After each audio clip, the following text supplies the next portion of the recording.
भगवती मानव कल्याण संगठन के द्वारा बटियागढ़ में 3 पेटी अवैध शराब पकड़ ली गई और उसकी कार्रवाई पुलिस प्रशासन के द्वारा नहीं की जा रही है, जिसका प्रदर्शन आप देखें।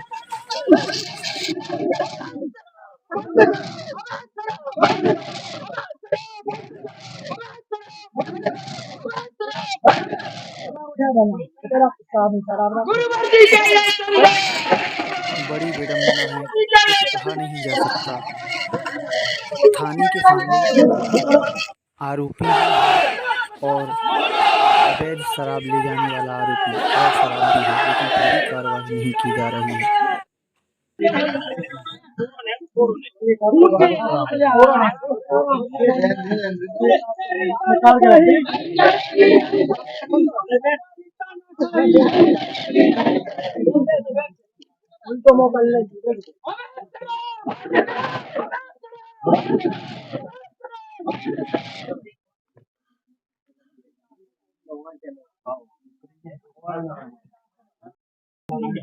दवाई हो जाने कार्रवाई कर लेंगे।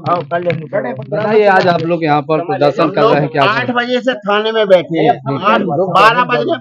12 बजने वाले हैं, 4 घंटे हो गए। 8 बजे से बैठे हैं, 4 बजे मतलब 4 घंटे हो गए। अब ये शराब जा रही थी, उसकी सूचना दी गई, लेकिन उस पर मैडम ने कहा यहाँ रखवा दो, आबकारी आएगी। एसपी साहब ने आदेश किया है कि शराब जो है पकड़ी जाएगी वह आबकारी ही कार्रवाई करेगी। अभी तक 2000 स्थानों पर पुलिस प्रशासन ने ही कार्रवाई की है और ये भगवती मानव कल्याण संगठन ने पूरे देश स्तर पर यह कार्य किया जा रहा है। क्योंकि पहले एसपी साहब ने हम लोगों को लिखित रूप में दिया था कि आप लोगों को, उन्होंने पहले कहा था कि आप लोग शराब नहीं पकड़ सकते। उसके बाद एसपी साहब ने कहा था, पूरे थाने चौकियों में निर्देशित किया था कि संगठन अगर कहीं शराब पकड़ता है तो आप लोग कार्रवाई करेंगे। उसके बाद पूरी पुलिस प्रशासन ने कार्रवाई की, लेकिन पुनः आज टीआई मैडम के द्वारा कहा गया कि आप हमें वहां से आदेश है, एसपी साहब का आदेश है कि कार्रवाई नहीं की जाए, आबकारी विभाग कार्रवाई करेगा। तो 4 घंटे हम लोग बैठे हुए हैं। एक संगठन, इतने लोग हमारे साथ, जनप्रतिनिधि है, 3-3, 4-4 सरपंच भी हमारे साथ में है।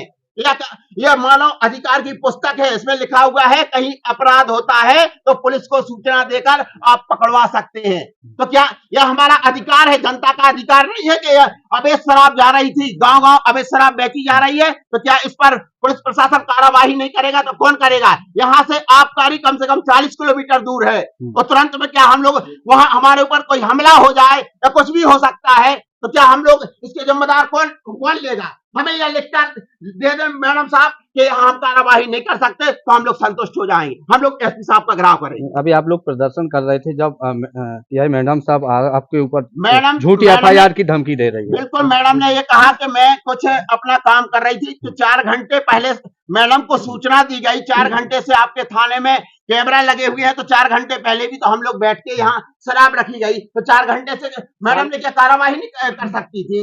लेकिन 4 घंटे लगा, बार 2-3 बार बोला भी गया, उसके बाद भी कार्रवाई नहीं की गई। तो यह क्या है? हमें जनता के लिए क्या है? मरने के लिए छोड़ देंगे क्या? या अपराध है? मैडम के द्वारा धमकी दी गई कि संगठन को हम ऐसा एफआईआर कर देंगे, तो ये किसकी जवाबदारी है? पिछली बार आप लोग ने ऐसा ही रोका गया था, लेकिन आप लोगों ने प्रदर्शन किया, नारेबाजी हुई, इसके बाद एसपी साहब का बयान भी सामने वो मेरे पास है कि आप जहां भी जाएं अवैध शराब पकड़े, पुलिस को सूचना दें, कार्रवाई की जाएगी। लेकिन अभी दोबारा क्यों ऐसा मौका आ रहा है? ऐसा अब जो भी जैसा भी हो एसपी साहब का, लेकिन निश्चित है क्योंकि हमारा पूरा भारत देश में संगठन का निर्माण है और जो लक्ष्य है कि अवैध शराब या कहीं पर भी जाती है, अवैध व्यापार होता है, चाहे वो गांजा का हो चाहे शराब का हो, पुलिस को, शासन प्रशासन को हम सूचना देकर पकड़वा सकते हैं। तो यही काम भगवती मानव कल्याण संगठन को 10 वर्ष हो गए हैं। 10 वर्ष में कम से कम दमोह जिले में ही 2-3 हजार स्थानों पर अवैध शराब की जो खेपें जा रही थी, उसको पुलिस प्रशासन को सौंपकर वह न्यायालय में उसके केस भी चल रहे हैं, कोई मतलब आबकारी के अंतर्गत। अगर कार्रवाई नहीं होती तो अगला कदम, अगर कार्रवाई नहीं होती तो आज अभी हम 100-200 की संख्या में, हजारों की संख्या में होंगे, पूरे भारत देश का संगठन यहाँ खड़ा हो जाएगा। उसकी जवाबदारी शासन प्रशासन की होगी, इसमें लाखों कार्यकर्ता उसमें सम्मिलित हो गए। अभी तो महिलाओं की संख्या भी नहीं है, हजारों महिलाएं भी निकल के आ जाएंगी, पर इसकी जवाबदारी शासन प्रशासन की होगी। हमने सूचना पकड़ने के पहले थाना प्रभारी को दी थी। टीआई मैडम को हमने पकड़ने के आधे घंटे 10-15